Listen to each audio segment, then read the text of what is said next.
buahnya itu kan terorisme. Ya, Pohonnya adalah ekstremisme atau radikalisme. ya, Ya, ya. dari pohon tersebut akarnya itu adalah ideologi takfiri. Hmm. Nah, selanjutnya batang, ranting, daunnya antara lain ya. Mereka sudah pro khilafah, anti Pancasila tadi indikator Ya, tadi.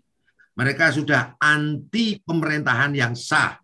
Anti di sini sikap membenci ya dengan membid'ahkan, menyesatkan bahkan mengkafir-kafirkan mereka yang melakukan tradisi keagamaan lokal tersebut. Kenapa kok dengan pendekatan agama? Karena selama ini kelompok radikal ini selalu memanipulasi agama. Selalu membentur-benturkan atau mendikotomi antara agama dan negara, agama dan budaya, agama dan nasionalisme. Pejabat dan stakeholder yang ada saat ini menjadi semacam apa ya, menangani bom waktu ya, yang sudah masif gitu loh.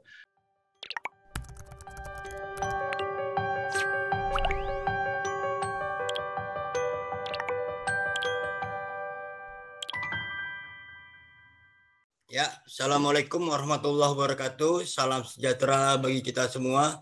Salam Om Swastiastu, Namo Buddhaya, salam kebajikan. Dialog kita kali ini bertemakan mewaspadai paham radikalisme. Narasumber kita kali ini cukup kompeten, Bapak Brigjen Ahmad Nur Wahid yang saat ini dipercaya sebagai Direktur Pencegahan Badan Nasional Penanggulangan Terorisme. Selamat siang Pak Jenderal, terima kasih sudah meluangkan waktunya untuk bisa berbincang-bincang dengan kami Tribun Network.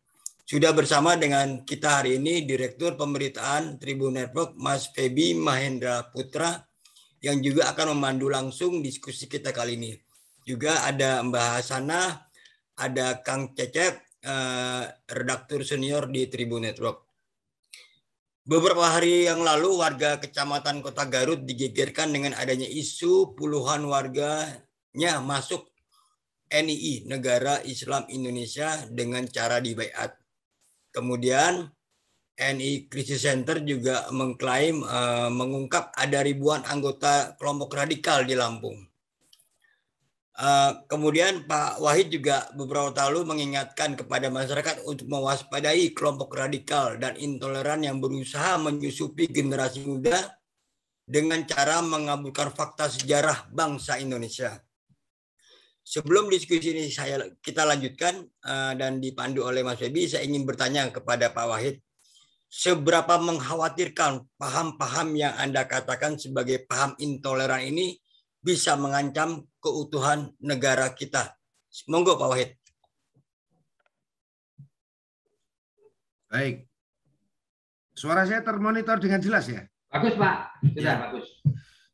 Kalau seberapa mengancamnya, sudah sangat mengancam, terutama ketika kami survei di tahun 2020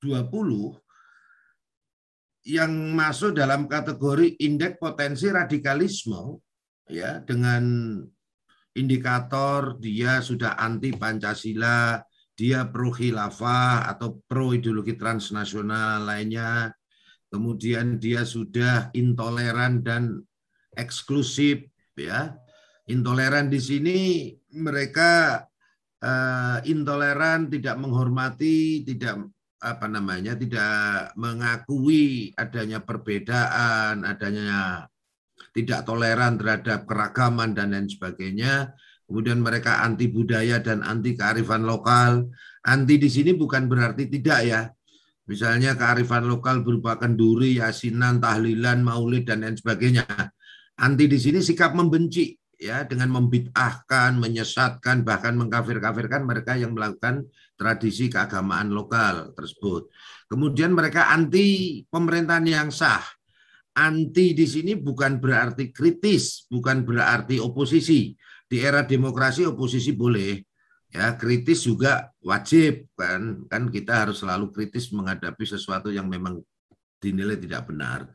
Anti pemerintahan di sini adalah sikap membenci dengan membangun distrust atau ketidakpercayaan masyarakat terhadap negara atau pemimpin atau pemerintahan yang sah dengan membangun atau melakukan sebaran-sebaran hoax, konten-konten hate speech, provokatif, adu domba, fitnah, dan lain sebagainya. Nah, indikator ini yang masuk dalam indeks potensi radikalisme.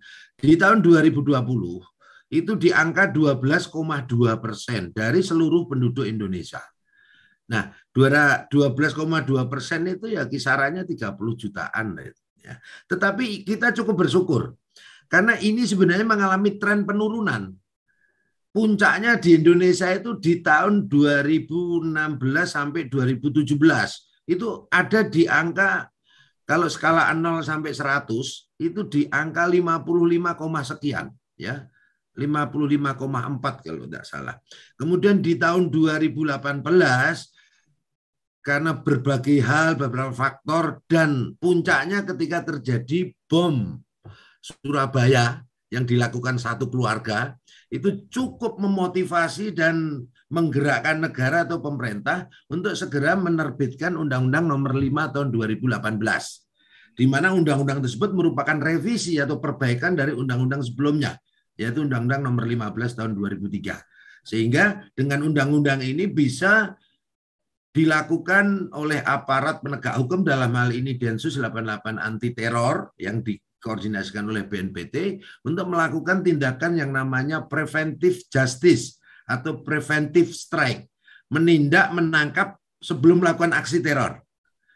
Nah, ini sudah ada kisaran 1.350 lebih upaya aksi teror yang berhasil digagalkan dengan ditangkap ataupun dilakukan proses hukum. Tetapi memang tidak kita publish semuanya. Kalau kita publish semuanya, bayangkan dari November 2018 sampai sekarang, hampir tiap hari ada penangkapan teroris. Nanti akan menjadi teror baru. Masyarakat menjadi resah dan lain sebagainya. Sekali-kali mungkin Mas Dayat atau mungkin Tribun mempublish, kemudian ada running tag, lah itu untuk kewaspadaan masyarakat dan kita semuanya, dan juga biar masyarakat tahu bahwa nggak ada aksi teror berarti bukan tidak ada teror, ya, karena ada itu, dan selalu kita harus waspada. Nah, dengan undang-undang tersebut cukup signifikan menurunkan dari angka 55,4 menjadi 38 di tahun 2019. Nah, angka 38 di tahun 2019, kemudian di tahun 2020 ya, itu di angka 12,2. Ini suatu karunia yang luar biasa. Di balik adanya musibah atau wabah COVID-19, ternyata ada hikmah juga, ada tren penurunan indeks potensi radikalismenya. Kenapa bisa demikian? Karena bisa jadi karena interaksi mereka yang selama ini masif, tapi juga menggunakan dunia maya. Kemudian peran serta masyarakat moderat yang selama ini, terutama kiai atau ustadz-ustadz yang tradisional di kampung, yang selama ini barangkali nggak melek media, akhirnya menjadi tradisi atau menjadi masif dalam zooming. Ya, mereka dakwah dengan Zoom, dakwah-dakwah moderat, ya, kemudian moderasi bernegara dan lain sebagainya, sehingga aktivitas di dunia maya yang selama ini didominasi oleh kelompok radikalisme di dalam meradikalisasi masyarakat itu bisa sedikit banyak diimbangi oleh kelompok moderat. Nah, ini yang bisa jadi ini yang menjadikan tren itu selalu menurun, dan insya Allah kita berdoa di tahun 2021 ini juga ada tren penurunan. Cuman memang belum kita riset atau belum kita survei, tapi beberapa lembaga survei menunjukkan ke arah itu. Nah, pola ini ya, pola masifnya radikalisme dan terorisme ini itu menjadi pola sebelum terjadinya konflik di negeri-negeri konflik, terutama di negeri-negeri Muslim, kayak di Suriah, di Libya, di Afghanistan, di Irak, di Yaman, Somalia, Nigeria, dan lain sebagainya. Polanya sama, selalu didahului oleh masifnya maraknya radikalisme dan terorisme. Kemudian berkolaborasi dengan pihak-pihak yang anti pemerintahan yang sah tadi, dan terjadi intervensi asing. Dan Pak Hidayat, Pak Putra, kita pola tersebut sudah diterapkan atau di copy paste paling tidak sekitar 2011-an ke sini. Nah, ini yang sangat membahayakan. Kenapa? Bangsa kita adalah bangsa yang memiliki potensial konflik besar. Karena sangat heterogen, sangat plural, dan sangat majemuk dengan lebih dari 1.200 suku bangsa, lebih dari 1.000 bahasa lokal. Pulaunya 17.480 lebih. Sumber daya alamnya luar biasa. Sehingga sangat seksi untuk diperebutkan negeri-negeri adidaya. Nah, heterogenitas yang luar biasa tadi dipikul oleh satu negara yaitu NKRI. Sementara negeri-negeri konflik ya kayak di negeri Arab itu hanya satu suku bangsa, satu bahasa, tapi pecah menjadi beberapa negara. Eropa 1, 2, 3 suku bangsa, pecah menjadi beberapa negara. Afghanistan itu Pak Febi lebih tahu mungkin. Itu hanya 6 atau 7 suku bangsa, 40 tahun konflik nggak rampung-rampung. Nah, kita ini 1.200 lebih suku bangsa. Bayangkan ini potensial konfliknya luar biasa. Dan yang perlu dicatat, Undang-Undang Nomor 5 Tahun 2018 itu hanya melarang mereka yang suka melakukan aksi teror dengan indikator tadi, indeks potensi radikalisme dan terorisme tadi, ditambah mereka sudah masuk ke dalam jaringan teror yang ditandai dengan sumpah baiat. Kemudian melakukan iqdad atau latihan-latihan perang yang memungkinkan pertimbangan penyidik ya menganalisa menentukan bahwa itu sudah memenuhi unsur tindak pidana teror. Maka sebelum melakukan aksi teror itu dilakukan preventive strike tadi, ya ditangkap, ditindak sebelum melakukan aksi teror. Nah, tetapi undang-undang tersebut belum melarang ideologi yang menjiwainya atau radikalismenya. Nah, ideologi khilafah, ideologi daulah, ya, atau radikalisme, belum ada larangannya di negeri ini. Larangannya hanya pada komunisme, Marxisme, dan Leninisme, yaitu di TAP MPRS nomor 25 Romawi tahun 66. Turunannya pada Undang-Undang nomor 27 tahun 1999. Larangan terhadap komunisme, Marxisme, dan Leninisme. Tetapi ideologi yang relevan saat ini mengancam eksistensi ideologi negara Pancasila maupun integrasi NKRI belum ada. Sehingga ketika ada HTI, kelompok radikal, FPI, kelompok radikal yang dibubarkan itu ormasnya. Organisasinya dengan Undang-Undang Nomor 16 tahun 2017. Tapi mereka masih masif meradikalisasi, menggelorakan atau mempropagandakan khilafah, tegakkan syariah dan lain sebagainya. Nah, ini kita belum ada regulasi yang melarang itu. Termasuk NII yang sedang kami tangani di mana? Di Garut, Lampung kemarin maupun di Garut. Ini korban-korbannya saya selalu menganggap ya 59 dan saya yakin itu lebih. Ya, kalau kita telusuri lagi itu lebih. Itu sebenarnya korban dia itu. Nah, tetapi bagi para ideolog yang meradikalisasi, yang membaiat ini, tindakannya pakai apa? Pakai undang-undang anti teror? Tidak bisa. Ya. Paling banter nanti kalau ketemu bukti kita terapkan pasal makar, itu pun sangat tipis. Atau undang-undang ITE, atau kemungkinan nanti undang-undang lambang-lambang negara, termasuk undang-undang tentang bendera dan lambang-lambang negara. Paling itu. Makanya ini kita sedang mencoba untuk melakukan koordinasi dengan stakeholder maupun pemerintahan daerah maupun aparat yang ada di Garut ini. Saya kira gitu. Ya. Saya teruskan Pak Wahid. Pak Wahid, ini sudah terlanjur tadi Pak Wahid menyebutkan bahwa 59 orang dan mungkin banyak lagi adalah korban. Menurut Bapak dan BNPT, bagaimana merecovery mereka ini, Pak? Ya. Kalau di dalam Undang-Undang Nomor 5 tahun 2018 tersebut, di situ dikatakan penanggulangan terorisme dilakukan dengan pendekatan holistik dari hulu sampai hilir. Hulunya adalah pencegahan, yaitu terkait radikalisme yang menjiwai semua aksi terorisme. Kalau terorismenya oke lah, sudah ada law enforcement-nya. Nah, untuk radikalismenya ini ada 3 strategi ya, yang sebagai amanah undang-undang yang breakdown-nya pada PP nomor 77 tahun 2019 ya. Yang pertama adalah kesiapsiagaan nasional. Kesiapsiagaan nasional di sini dipahami tidak sekedar kesiapsiagaan fisik, pasukan ataupun manajemen dan lain sebagainya, tapi lebih daripada itu juga kesiapsiagaan ideologi. Karena radikal terorisme ini kan akar masalahnya kan ideologi. Ideologi yang menyimpang, ideologi yang mengalami distorsi, ya.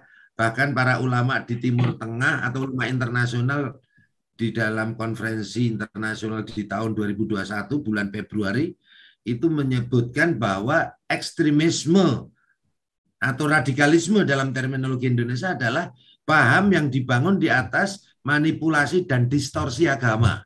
Nah, maka kesiapsiagaan nasional ini adalah kesiapsiagaan ideologi dengan kita semuanya, ya, terutama para ulama, para tokoh-tokoh agama melakukan vaksinasi ideologi. Ya, terhadap mereka 87,8% masyarakat Indonesia yang masih moderat, tapi tetap juga berpotensi terpapar, itu diberikan moderasi beragama, moderasi berbangsa, tentang wawasan kebangsaan, nasionalisme, nilai-nilai Pancasila, nilai-nilai sejarah bangsa dengan pendekatan agama. Kenapa kok dengan pendekatan agama? Karena selama ini kelompok radikal ini selalu memanipulasi agama. Selalu membentur-benturkan atau mendikotomi antara agama dan negara, agama dan budaya, agama dan nasionalisme. Maka dengan pendekatan agama yang kafah, yang benar, yang baik, ini akan menghilangkan celah pendikotomian mereka. Nah, itu yang pertama.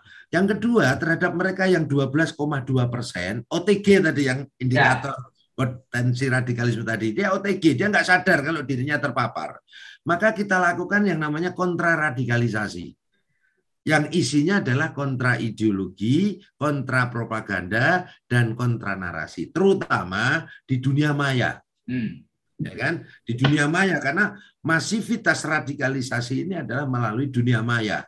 Dan yang harus dicatat ada lembaga survei, kalau nggak salah Setara, itu menemukan bahwa konten-konten di dunia maya itu lebih didominasi sekitar 67% adalah konten-konten keagamaan yang intoleran dan radikal.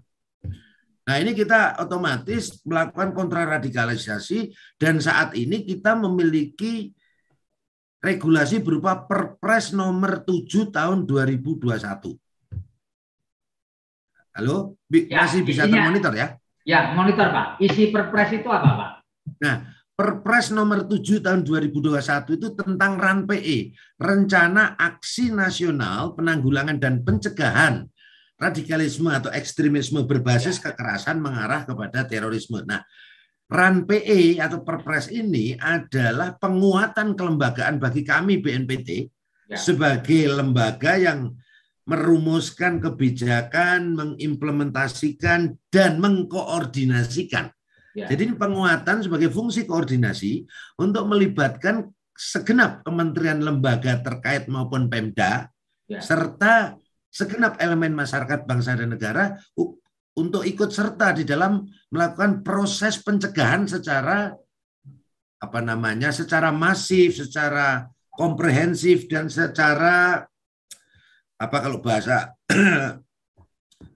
secara menyeluruh ya, secara menyeluruh. Nah, ini penting ya. Kemudian strategi yang ketiga adalah deradikalisasi. Deradikalisasi ini adalah upaya proses untuk mengembalikan mereka yang terpapar paham radikal menjadi moderat.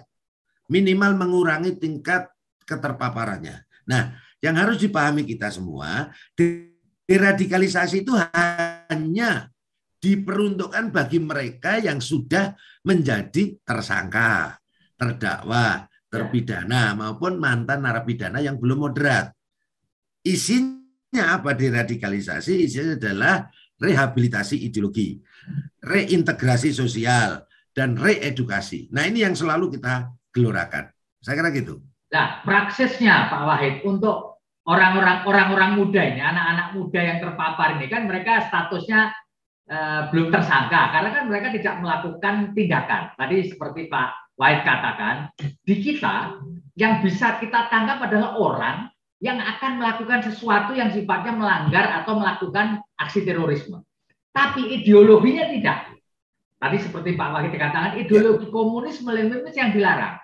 Ideologi di luar itu tidak. Nah, mereka ini sudah terlanjur terpapar. Terus diapain ini? Apakah mereka disekolahkan kita atau kita masukkan ke pesantren yang moderat, atau diapain ini, Pak? Anak-anak muda ini. Nah, iya, itu menjadi PR kita semuanya. Makanya kami di BNPT, terutama di Direktorat Pencegahan itu kan punya mitra dan kepanjangan tangan di 34 provinsi, yaitu FKPT, Forum Koordinasi Pencegahan Terorisme.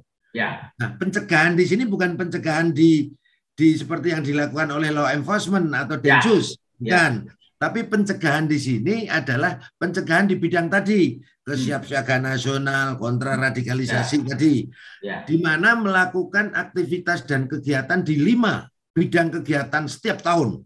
Ya, yang pertama bidang agama, sosial dan budaya. Yang kedua bidang pemberdayaan perempuan dan anak. Yang ketiga bidang pemuda dan pendidikan. Yang keempat bidang media untuk melakukan kontra terhadap media, kontraradikalisasi di media, dan melakukan riset penelitian. Nah, di 34 provinsi kami bersama dengan FKPT melakukan kegiatan itu. Nah, sekarang bagaimana terhadap mereka yang katakanlah yang di Garut ini 59. Maka kita lakukan reedukasi dan rehabilitasi ideologi. Dengan bekerja sama, karena ada yang namanya yang pertama kali menjadi whistleblower itu kan orang tua daripada Gilang. Gilang itu masih di bawah umur itu. Nah, itu karena masih anak-anak, kita kerjasama dengan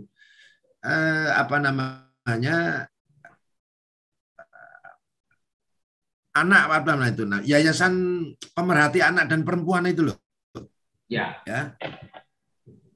P3A KPAI, maaf ya, KPAI ya. KPAI untuk apa? Untuk melakukan pembinaan, bimbingan sebelum kita pelan-pelan bekerja sama dengan ulama setempat, MUI dan lain sebagainya untuk melakukan pembinaan secara ideologi. Ya.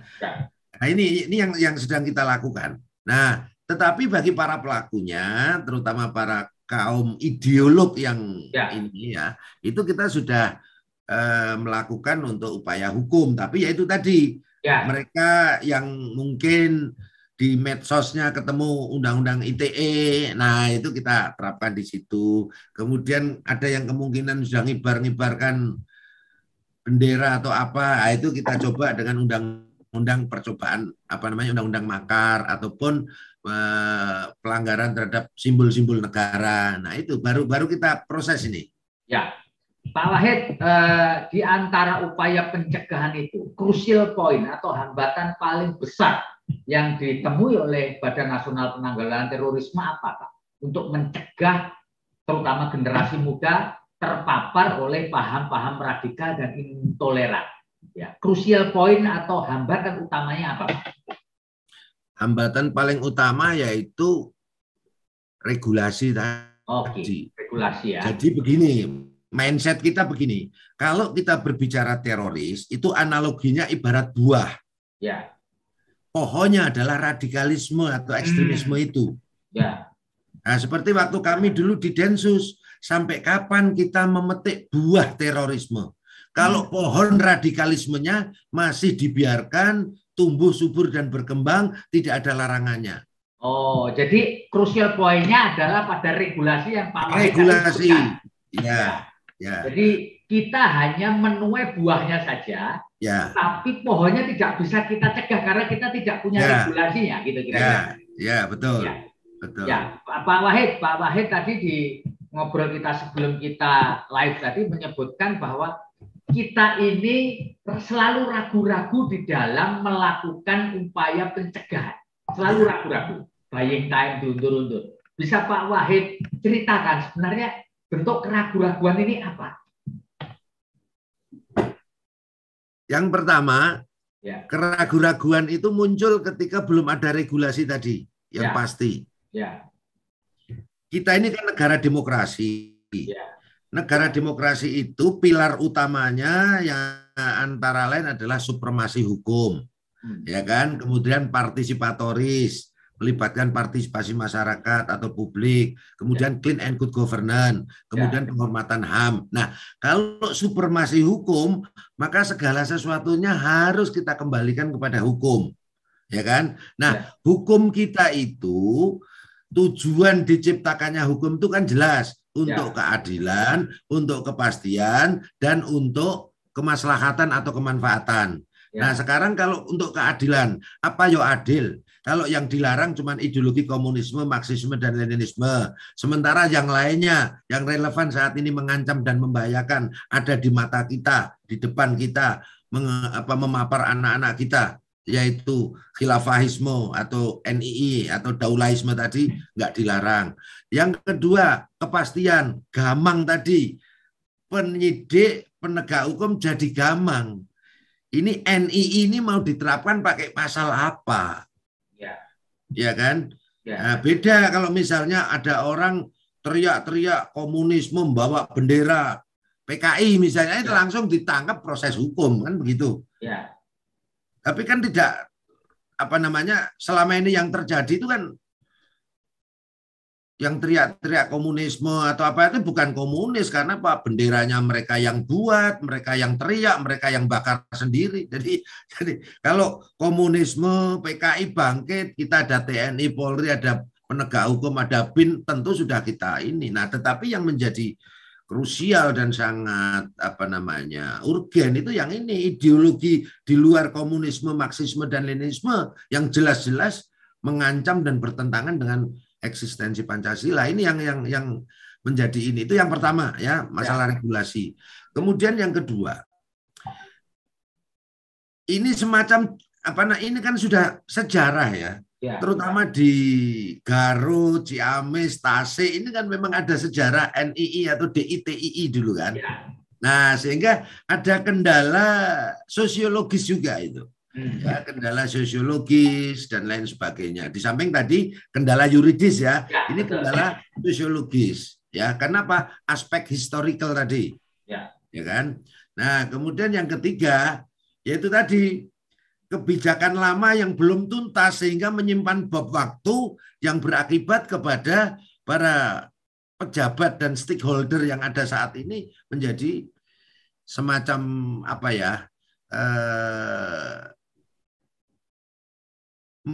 menangani bom waktu ya, yang sudah masif gitu loh. Jadi mohon maaf dengan segala hormat, 59 itu pasti itu tidak hanya itu. Bahkan ada beberapa informasi dari para tokoh itu sebenarnya sudah sangat membahayakan. Ya. Pak Wahid, isu NII dan kelompok-kelompok lain yang intoleran dan radikal itu kan sebenarnya sudah ada di tengah masyarakat kita ini lama. Kalau boleh saya tanya, sebenarnya gerakan NII ini dan ini menggunakan sarana apa, Pak? Selain sarana agama tentu yang Bapak sebutkan tadi. Apakah sarana ini sarana yang dipakai adalah sarana pendidikan, sarana pesantren, atau apapun. Ya, memang tadi Pak Wahid mengatakan bahwa tools yang dipakai itu adalah agama. Tapi selain itu apa, Pak? Alat yang mereka pakai untuk menarik anak muda, untuk menarik masyarakat supaya bergabung dengan kelompok mereka ini.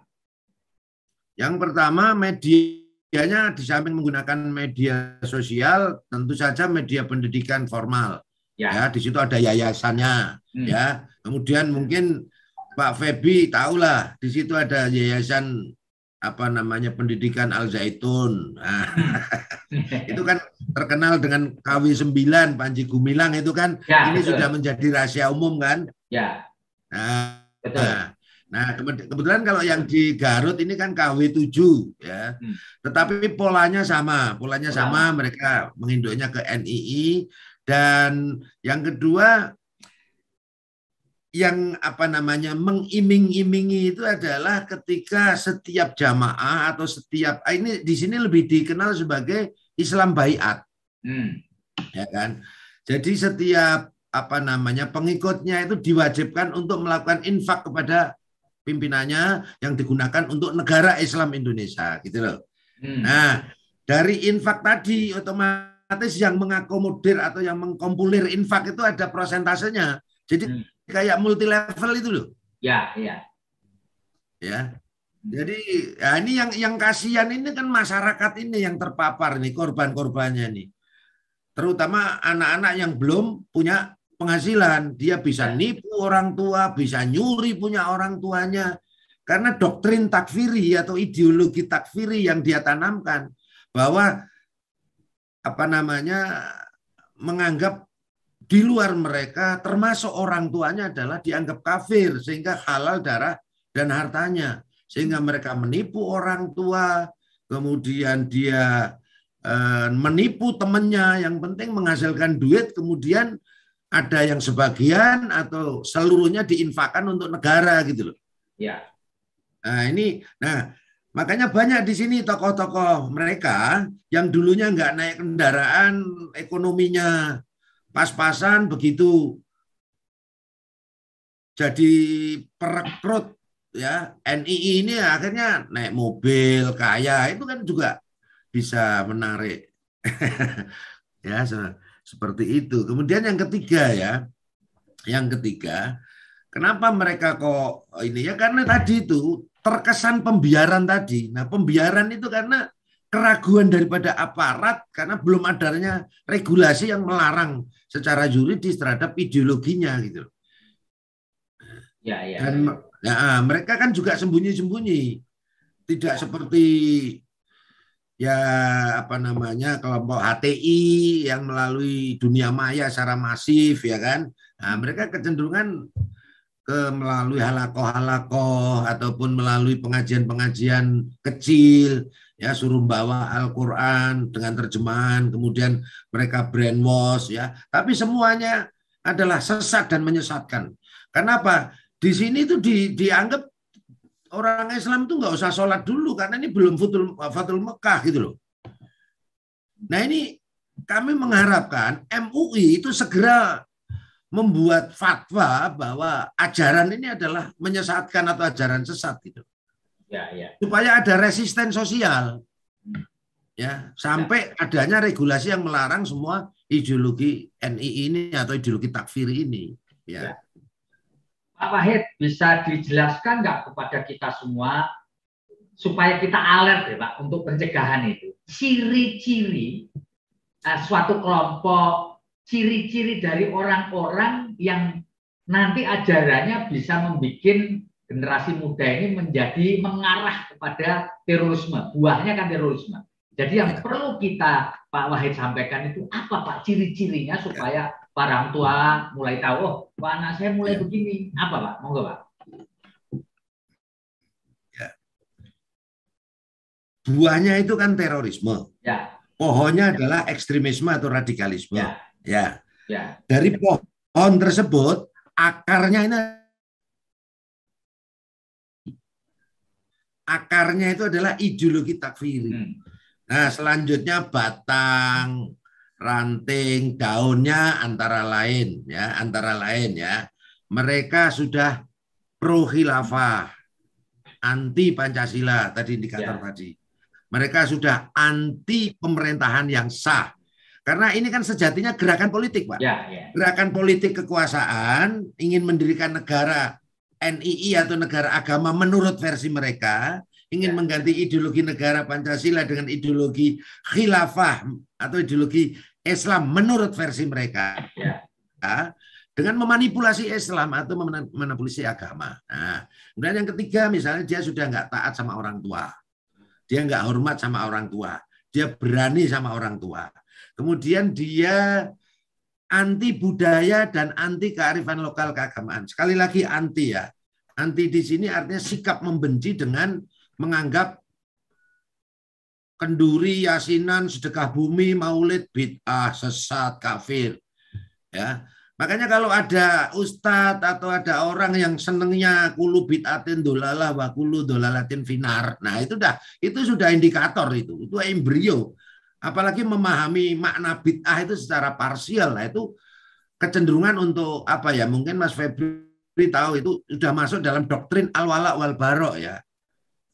fanatik yang berlebihan dan menganggap orang lain salah, menganggap orang lain. Nah, itu kan indikatornya kan dari situ. Mulai eksklusif dia terhadap perubahan atau anti perubahan, kemudian dia intoleran terhadap keragaman perbedaan. Nah, kemudian mereka masuk ke dalam paham radikal, masuk ke dalam jaringan politiknya. Nah, baru tinggal tunggu nanti. Kalau dia sudah dibaiat tergabung dengan jaringan teroris, JI, JAD, MIT, dan lain sebagainya, nah ini sudah berpotensi bisa untuk dilakukan penangkapan.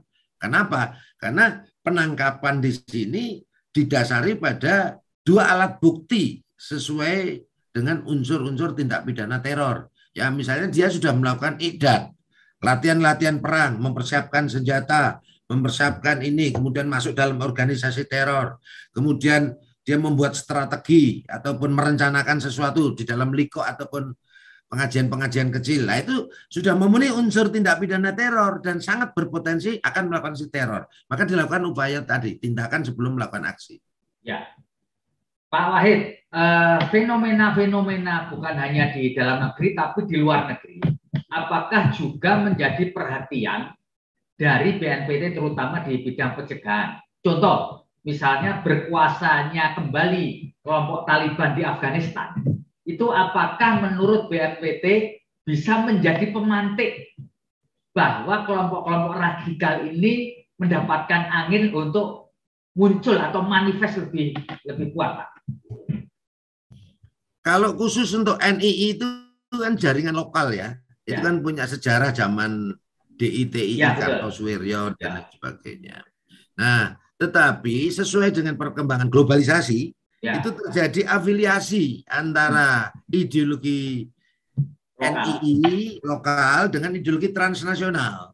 Sejarahnya itu kan NII ya ke zaman Kartosuwiryo, kemudian tahun 93 itu terbelah menjadi 2, yang satu JI, yang satu NII di bawah Ajengan Mas Duki. Yang JI tahun 93 ini didirikan oleh Abu Bakar Ba'asyir dan Abdullah Sungkar setelah dia pergi kembali dari Malaysia. Nah, tahun 93 ini itu kan di Afghanistan itu berdiri Taliban. Kan begitu. Nah, Taliban itu secara ideologis ya, dia mazhab fikihnya mengikuti Hanafi, mazhab tauhidnya Maturidiyah, torekohnya juga Naqsabandiyah. Idealnya, logikanya Taliban itu adalah moderat. Tetapi terjadi transformasi ideologi karena berafiliasi dengan Al-Qaeda, di mana putri daripada tokoh Taliban saat itu yaitu Muhammad Mullah, ya kan, itu Muhammad Mullah Omar ya, itu dinikahi sama Osama bin Laden, kan begitu.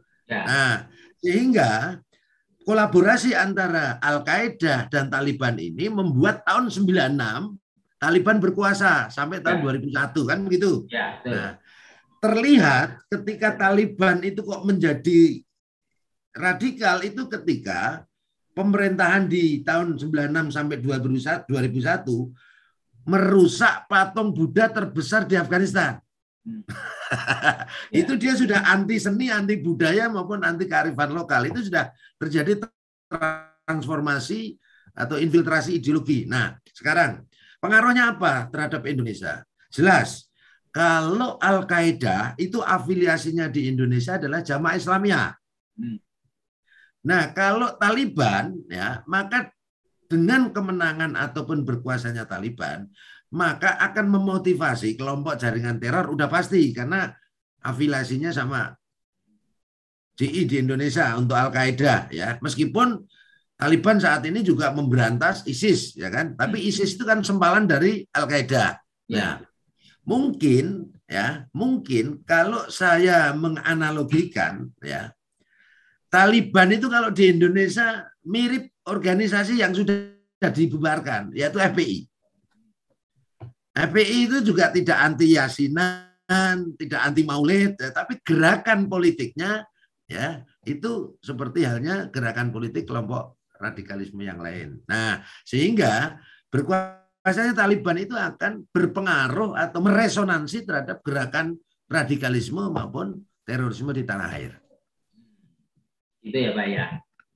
Nah Pak, bagaimana kolaborasi BNPT dengan organisasi keagamaan moderat di Republik ini untuk menghadapi bersama-sama? Kan nggak mungkin BNPT doang yang menghadapi radikalisme dan intoleran. Tentu menggandeng organisasi keagamaan tradisional di Indonesia semacam NU atau Muhammadiyah. Gimana itu Pak? BNPT terutama Direktorat Pencegahan di bawah kepemimpinan saya, kami membentuk di samping tadi ya, di samping kami ada memiliki mitra dan kepanjangan tangan FKPT, Forum Koordinasi Pencegahan Terorisme di seluruh provinsi di Indonesia, kami juga membentuk gugus tugas pemuka agama. Nah, gugus tugas pemuka agama ini terdiri dari LPOI maupun LPOK. LPO itu Lembaga Persahabatan Ormas Islam. Nah, di situ kita libatkan ormas-ormas moderat. Ormas-ormas Islam moderat kayak NU, Muhammadiyah, Al-Wasliyah, Nahdlatul Wathon, dan lain sebagainya. Untuk ikut bergabung bersama-sama secara aktif dan produktif melakukan kontraradikalisasi ataupun moderasi dalam beragama ataupun bernegara. Kemudian juga dengan LPOK, ya, gugus tugas itu juga dengan LPOK, Lembaga Persahabatan Ormas Keagamaan. Karena kan radikalisme terorisme ini kan bukan monopoli satu agama, tetapi potensi pada setiap individu manusia, ada di seluruh agama, ada di seluruh sekte, ya. Dan tentu saja di dalam LPOK tersebut juga ada tokoh agama Islam, tokoh pendeta, pastor dan lain sebagainya dari seluruh agama, Hindu, Buddha, Konghucu, Islam, Katolik, Protestan.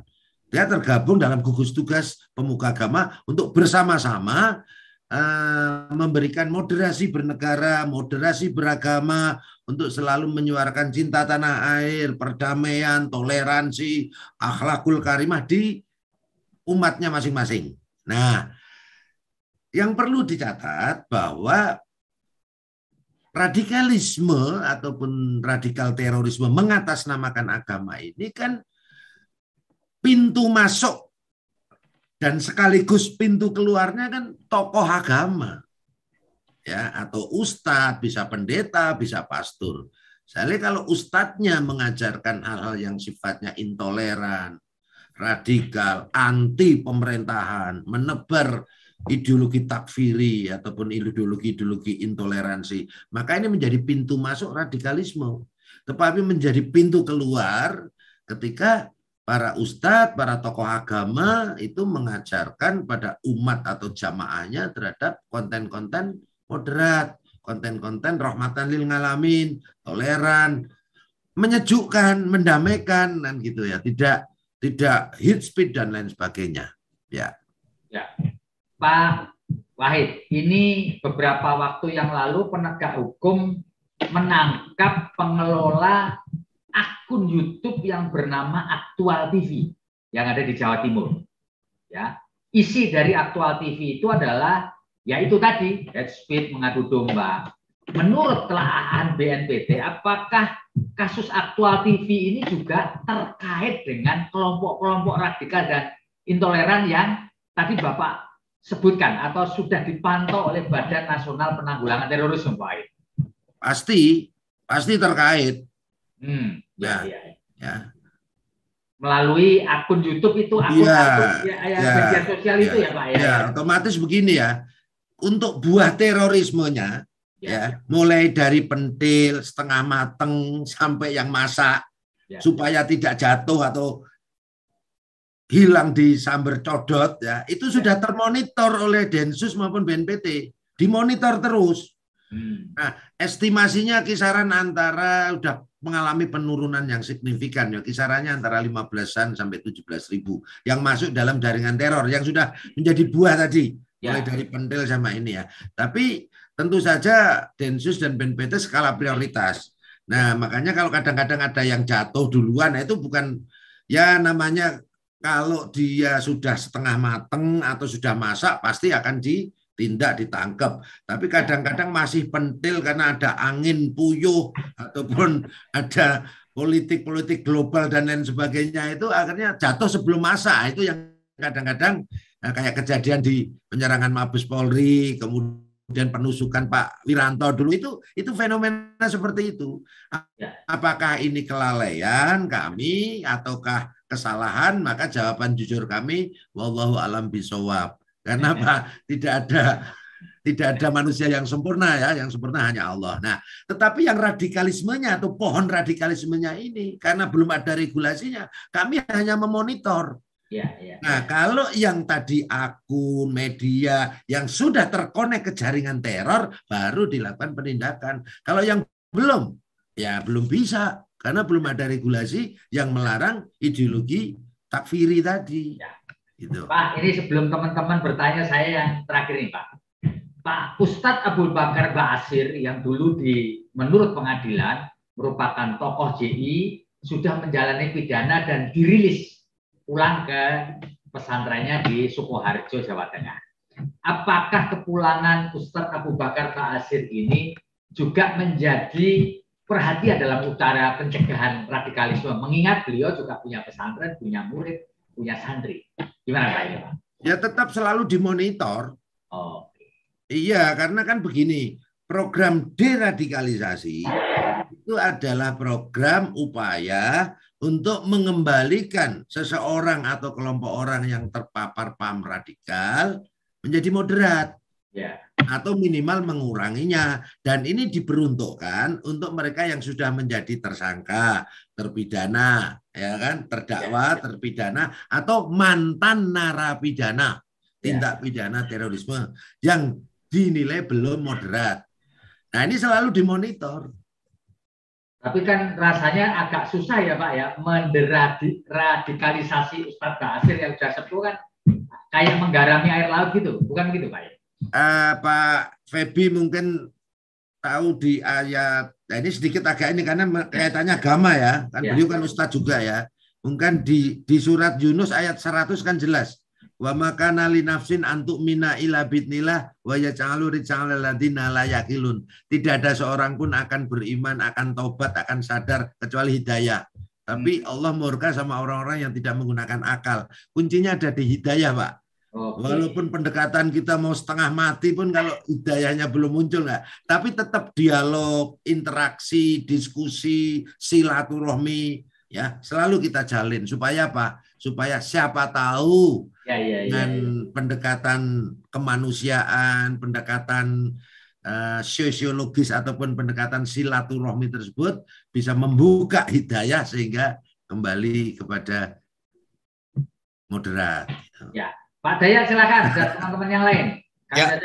Ya ada Kang Cecep gitu, dan silakan monggo Kang Cecep. Ya, terima kasih Pak Jenderal Wahid, juga ternyata ajengan juga ya.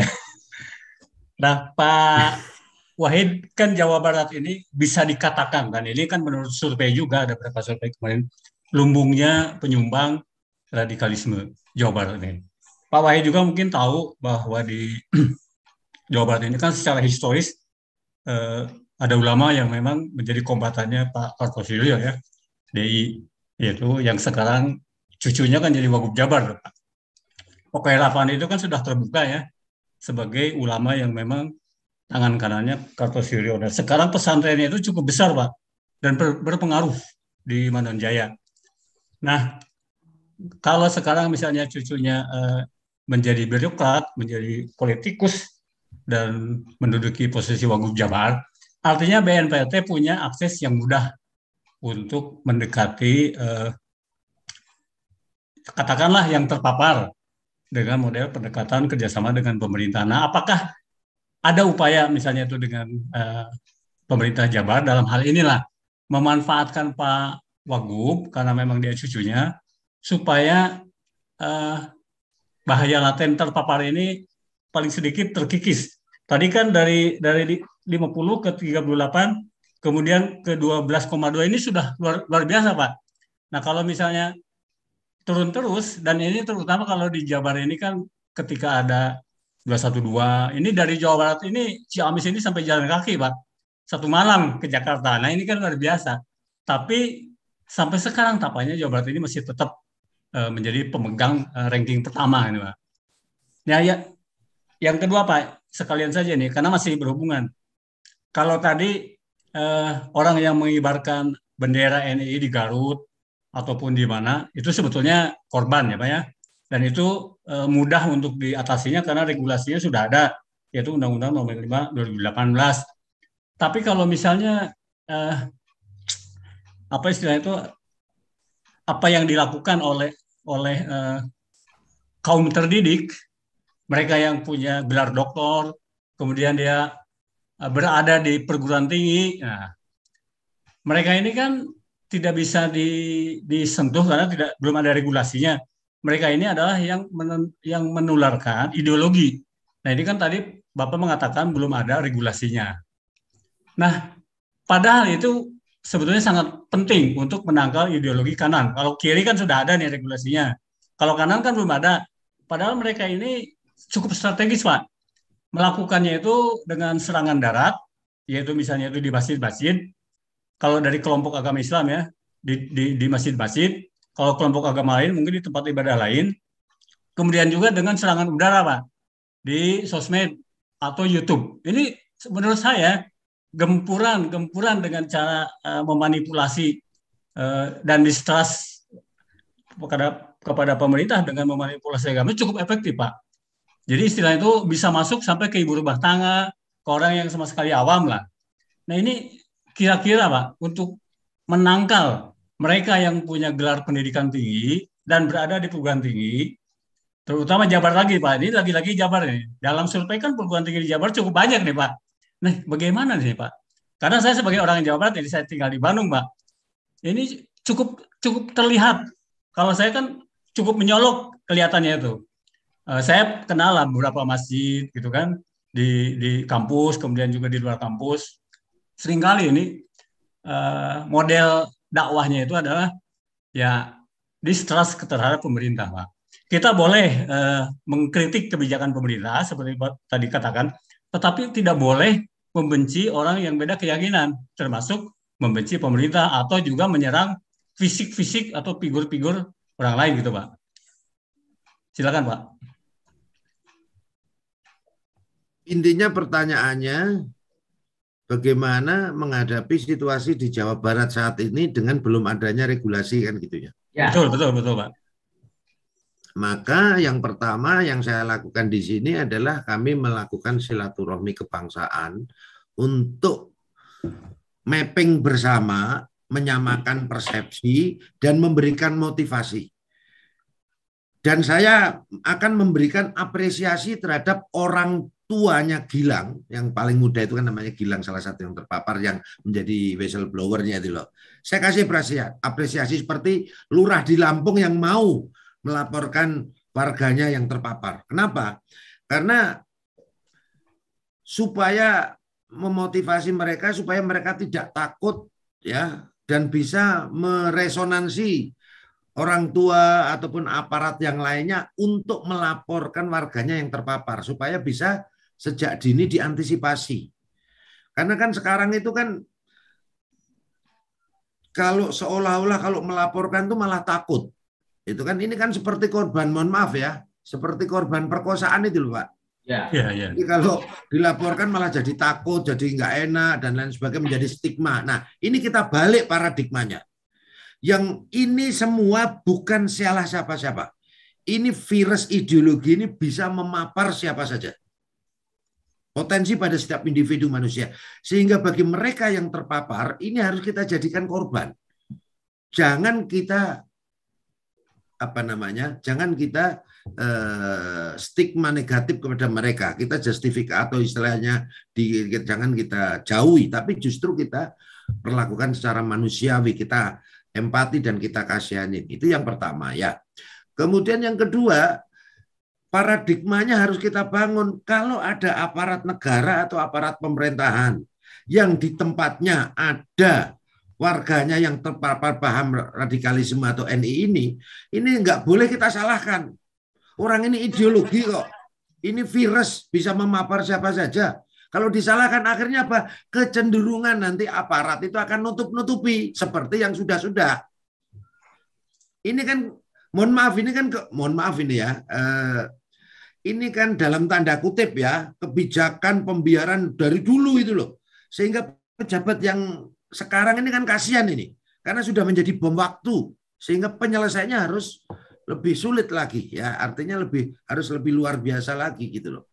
Nah, kemudian strategi utama kami adalah pertama, setelah kami berupaya keras supaya negara mengeluarkan regulasi yang melarang semua ideologi yang bertentangan dengan ideologi negara tadi, juga kami memanfaatkan Perpres nomor 7 tahun 2021 tersebut untuk mengkoordinasikan segenap stakeholder terkait, kementerian lembaga terkait untuk bersama-sama menanggulangi mulai dari hulu yaitu radikalismenya. Contoh, bagaimana kami memutus media propaganda. Kami kerjasama dengan Kominfo, kami kerjasama sama Tribun, kami kerjasama sama beberapa media untuk selalu menggelorakan hal-hal yang sifatnya positif atau moderasi beragama, moderasi berbangsa. Ya. Kemudian kami memutus propaganda ataupun kaderisasi mereka. Kerjasama dengan Kementerian Agama, kerjasama dengan Kemendikbud Ristek, ya kan, untuk kurikulum, kerjasama dengan MUI untuk nanti itu mengeluarkan fatwa sesat terhadap NII dan lain sebagainya yang jelas-jelas ini sangat sesat dan menyesatkan. Kemudian kami memutus jalur logistik atau pembiayaan radikalisme dan terorisme. Misalnya bagaimana kami kerjasama dengan pemerintahan daerah, kerjasama sama kementerian lembaga, kerjasama sama perusahaan maupun BUMN untuk koordinasi dan konsultasi sama kami BNPT di dalam mendistribusikan dana-dana CSR. Karena selama ini CSR banyak digunakan untuk karena ketidaktahuan tadi, ya kan? Kami mau mengeluarkan list, misalnya maaf ini, kami ingin mengeluarkan list tokoh agama atau ustadz, yayasan atau mungkin lembaga pendidikan yang jelas-jelas mengajarkan intoleran dan radikal tadi, karena belum ada regulasi, maka kami tidak bisa mengatakan list dari BNPT, nggak bisa. Otomatis kami menggunakan jaringan misalnya kerjasama dengan NU, kerjasama dengan Muhammadiyah, Banser dan lain sebagainya untuk mereka berperang di media maya tadi, ya, termasuk untuk yang di universitas kita kerjasama dengan rektorat sivitas akademika, ya, supaya jaminan terhadap kegiatan ekstra kampus itu benar-benar diperhatikan dan menjadi atensi kampus atau atensi para dosen ataupun rektor, ya, termasuk jaminan terhadap sterilisasi masjid-masjid kampus, masjid-masjid perusahaan-perusahaan BUMN maupun perusahaan yang lainnya. Itu yang selalu kita gelorakan sehingga pendekatan di sini ya pendekatan soft, ya sekali tempo pendekatan intelijen gitu. Ya, jadi itu makanya yang paling efektif kalau negara itu ingin stabil sehingga ingin mewujudkan cita-cita atau program Indonesia Emas 2045, ingin mewujudkan tujuan nasional, ya, maka ya harus ada regulasi itu. Sehingga seperti kayak Singapura sama Malaysia itu. Singapura sama Malaysia itu nggak pernah, coba mungkin nanti Mas Dayat bisa cek, ada nggak aksi terorisme? Ya kan? Di sana karena begitu ada radikalisme, ya, itu di sana ada Internal Security Act. Nah, itu undang-undang mirip seperti undang-undang anti subversif di zaman Orde Baru yang sudah dicabut ketika reformasi. Maka kalau ada warganya di sana yang teriak-teriak tegakkan khilafah, ganti sistem, ya langsung dicomot, diproses hukum. Itu masih mending. Coba kalau berani di Arab Saudi, orang masang bendera di belakang rumah aja langsung ditangkap, diproses hukum, kan begitu.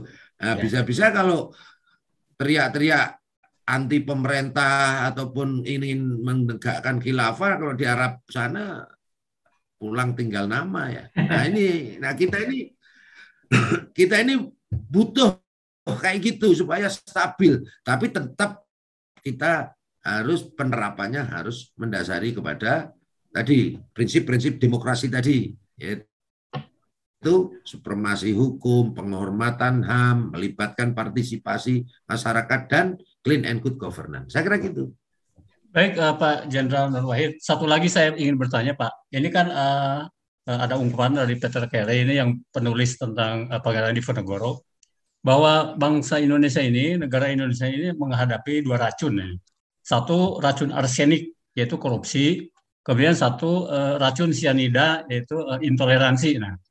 Nah, kadang-kadang kalau saya berdiskusi dengan mereka yang pemikirannya agak terpapar, gitu kan, mereka itu beralasan bahwa apa yang mereka lakukan, distrust terhadap pemerintah itu adalah karena banyaknya korupsi.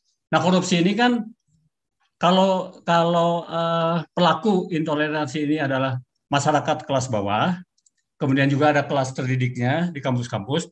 Tapi kalau korupsi ini kan dilakukan oleh pemerintah, oleh pejabat, Pak, pejabat pemerintahan.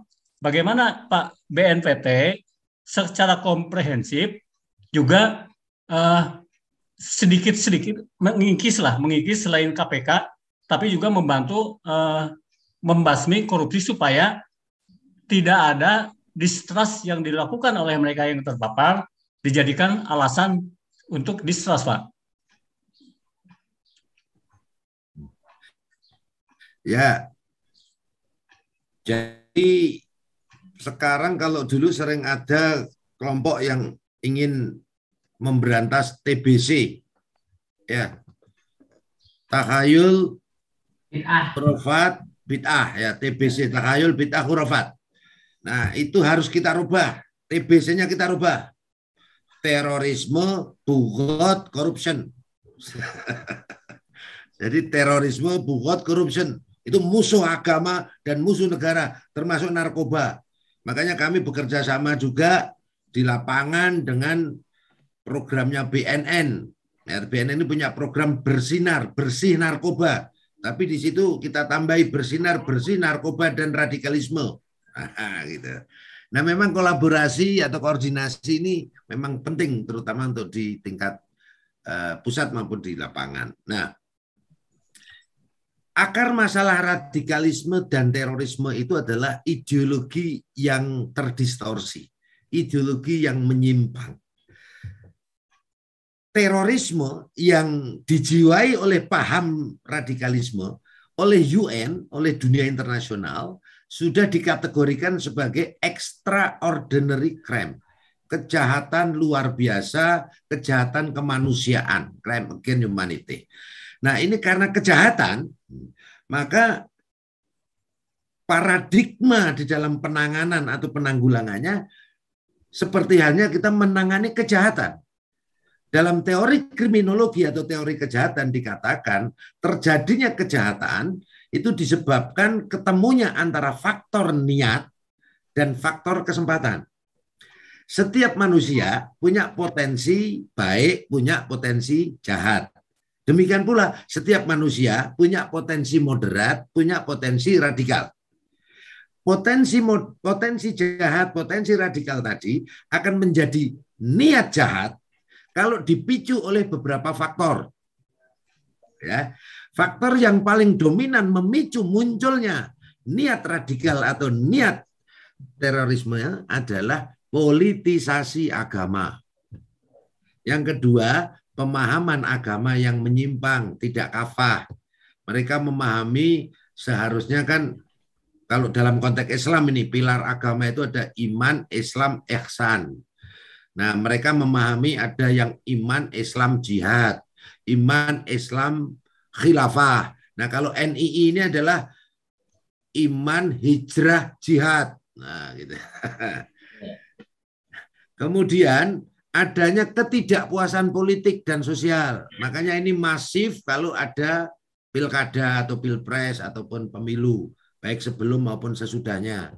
kemudian kekecewaan atau kebencian, dendam, kemudian adanya radikalisme bentuk lain, liberalisme, kapitalisme, sekularisme yang memunculkan kesenjangan sosial, memunculkan ketidakadilan, memunculkan kebodohan dan kemiskinan, termasuk sistem hukum yang lemah. Ya, sistem hukum yang lemah itu membuat seseorang yang tadinya takut jadi niat untuk ingin gabung dengan mereka. Ya, sistem hukum yang lemah ya belum adanya regulasi yang melarang semua ideologi yang bertentangan dengan negara tadi, kan gitu. Ya. Nah, setelah itu terjadi niat, faktor korelatif kriminogen yang memicu niat tadi ketemu dengan kesempatan. Kesempatan atau polis hasadnya satu, lingkungan yang radikal. Ketemu pengajian atau ustadz yang radikal, yang menyebarkan konten-konten hate speech, intoleran, ya, anti atau membangun distrust terhadap negara atau pemerintahan yang sah. Yang sejatinya ini adalah politik, ya, politik yang politikus yang berbaju, itu ya. Nah, kemudian ketemu sama pergaulan dunia maya, ya, konten-konten dunia maya yang didominasi 67%. Konten-konten keagamaan yang intoleran dan radikal. Ketemu dengan jaringan teror, ya. Ketemu dengan donatur yang mendonasi, yang mensupport logistik atau dana untuk radikalisme dan terorisme.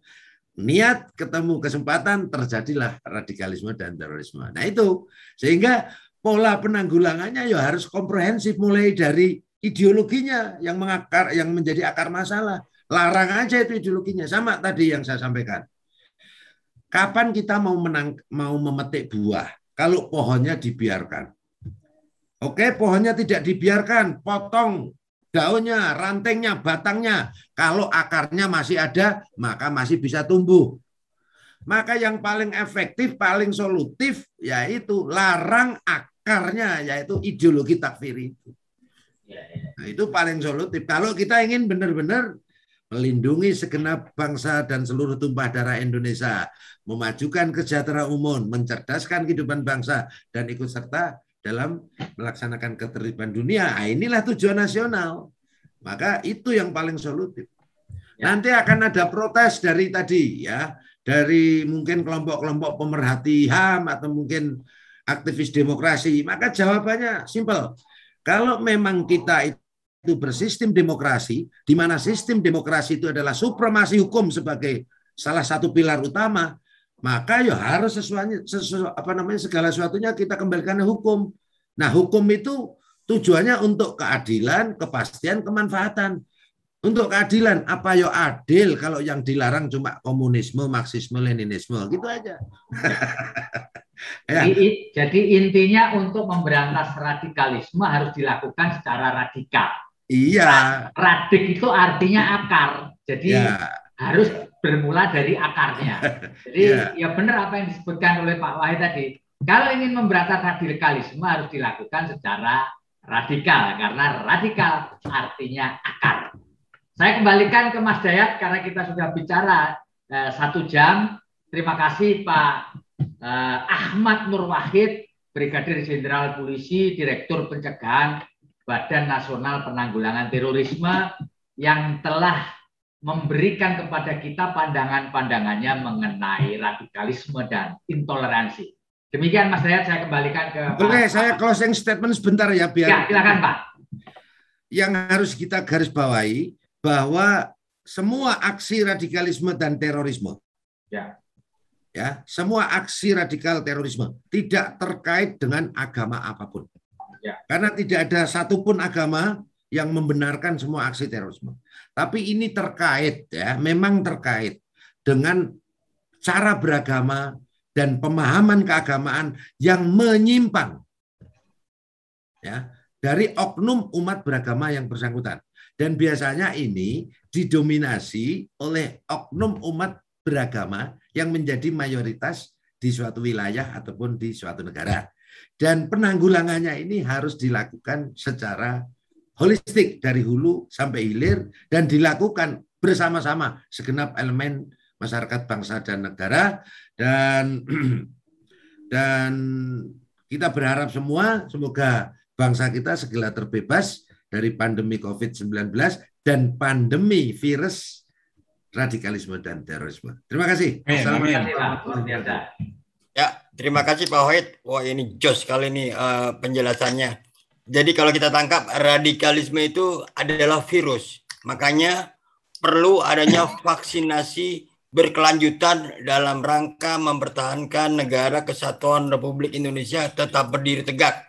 Karena Pak Wahid tadi mengungkap tahun 2011 lalu paham-paham radikalisme ini sudah mulai masuk ke Indonesia. Bagaimana caranya kita bisa merebut dunia maya dan merebut sendi-sendi kehidupan untuk bisa menangkal paham-paham radikalisme. Terima kasih Pak Wahid. Sampai ketemu lagi. Sedikit koreksi Mas Dayat. Ya. Kalau paham radikalisme itu masuk udah lama.